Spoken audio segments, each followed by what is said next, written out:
Atunic project is a strategic initiative for rule of law in Albania. This project wanted to work on this topic specifically because the European Commission wants for Albania to reach the objective of rule of law. Ky projekt na bëri të bindemi tërësisht që Shkolla e Magjistraturës duhet të shndrohet tërësisht në një institucion që trajnon gjyqtarë dhe prokurorë të ardhshëm apo gjyqtarë dhe prokurorë në detyrë.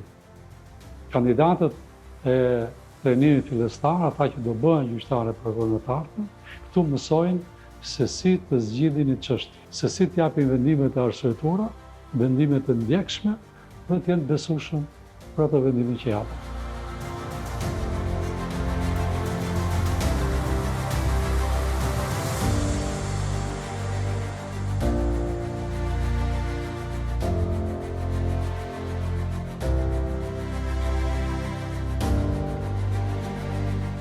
Ka një ndikim mjaft të rëndësishëm, është përmirësuar në mënyrë thelbësore formimi fillestar. Në bashkëpunim me Qendrën e Trajnimit Gjyqësor në Hollandë, ne e rishikuam programin e formimit fillestar, duke mbështetur mbi 3 premisa.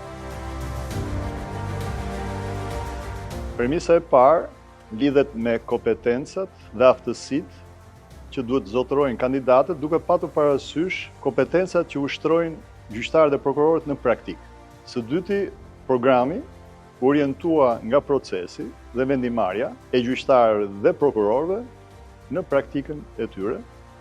Së treti, programi mbajti në fokus dhe i kushtoi një vëmendje të rëndësishme aftësive jo ligjore, krahas aftësive dhe njohurive ligjore, duke përfshirë dhe etikën. Dy ishin sfidat kryesore të Shkollës e Magjistraturës në raport me procesin e rekrutimit. Së pari, përshtatshmëria e provimit, që do të thotë një provim që të përshtatet mundësisë për të pasur sukses të çdo konkurrenti pavarësisht backgroundit të tij të mëparshëm profesional. Sfida e dytë lidhet me krijimin e atyre mekanizmave objektiv, transparent dhe eficient për të vlerësuar përtej aftësive ligjore, ato që ne i quajmë soft skills, aftësi jo ligjore, që lidhen me etikën, integritetin, por edhe botkuptimin e kandidatit në dimensionet e tij shoqërore, ekonomike edhe kulturore. Kto ishin dy çështjet më të rëndësishme, të cilat u analizuan dhe u vlerësuan në bashkëpunim me projektin e binjakëzimit. Çështjet që ne kemi mbuluar kanë qenë një gamë shumë të madhe, sepse ne kemi zhvilluar aftësitë e komunikimit me magjistratët, edhe në ato fusha ku praktikiteti mund të duke krejtësisht i pamundur. Për shembull, unë jam lektore të drejtës europiane. E drejta europiane zbatohet në një mënyrë të ndryshme në Shqipëri nga një vend antar i Bashkimit Evropian. Por fal këtyre trajnimeve, ne kemi arritur që edhe këto fusha, të cilat janë të ardhmes, të kemi mundësi që t'i orientojmë dhe t'i organizojmë në mënyrë të tillë që të jenë të zbatueshme edhe sot që Shqipëria është një kandidat për të bërë antar në Bashkimin Evropian.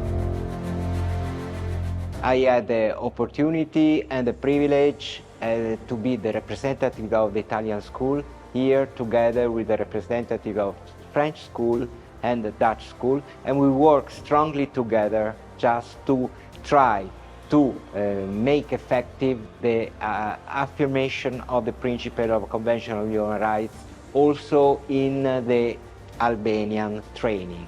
We have looked at the competences and redefined them, more detailed, connected them to the learning objectives, also implemented this in the didactical skills we offer.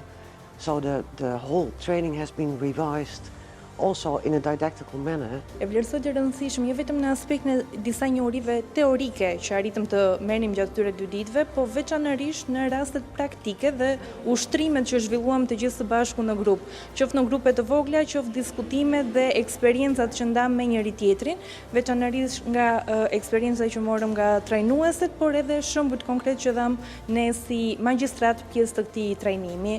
Mendoj që është shumë i rëndësishëm për karrierën tonë, për forcimin e atyre aftësive profesionale që lidhen me të menduarin kritik edhe me analizimin dhe shkrimin ligjor. On the other side, we have to say that together with the other component of the school, we work a lot on the digitalization of the activity of the Albanian School of Judiciary.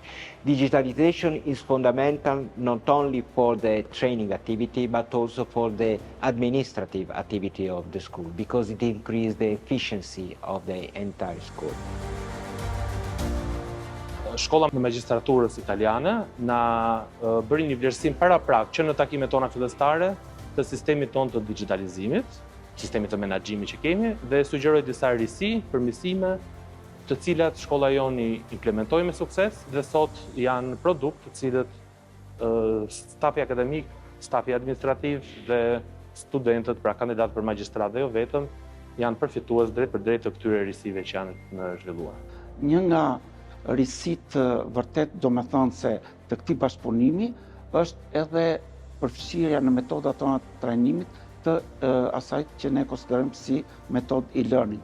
Kemi trajnuar stafin ton të programit vazhdues dhe në mënyrë të posaçme punojësit e sektorit IT-s dhe shpresojmë që brenda vitit të ardhshëm fillojmë të implementojmë këtë mënyrë të metodë trajnimi për magjistratët shqiptarë.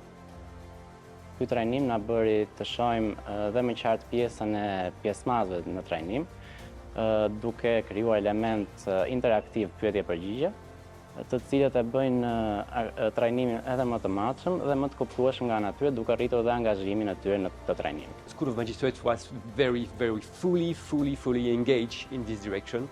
They work very well. They have worked very well with the consortium, with France, Italy, and Dutch team. We were in fully partnership, and really, it was a pleasure to work with them every day. It's not only knowledge now, but we have skills included, attitude issues included, integrity. So it's really a big achievement, to be honest. Ne realisht do të dëshironin shumë që koordinimi të mund të vazhdonte në ekipin që ka punuar ndërkohë me shkollën, ka bollë eksperiencë. Kanë mësuar detaje që lidhen me mënyrën se si funksionon sistemi i trajnimit në shkollë. Predhoj janë të aftë tashmë ta përmirësojnë dhe ta vazhdojnë koordinimin e bërë me mes shkollës sonë dhe Bashkimit Evropian për sa lidhet me kompetencat që shkolla ka. 2 years of shared work come to an end today, and what a journey it has been. The School of Magistrates has risen brilliantly to so many challenges. An admission exam stressing on its integrity and transparency. An initial and continuous training deeply modernized, aligned on the European standards and the challenges of the digital era. This is not the end today. It's the beginning of a stronger and wilder cooperation. And we will continue to support Albania on its path toward the European Union with the same commitment and mutual trust. So, let's continue together.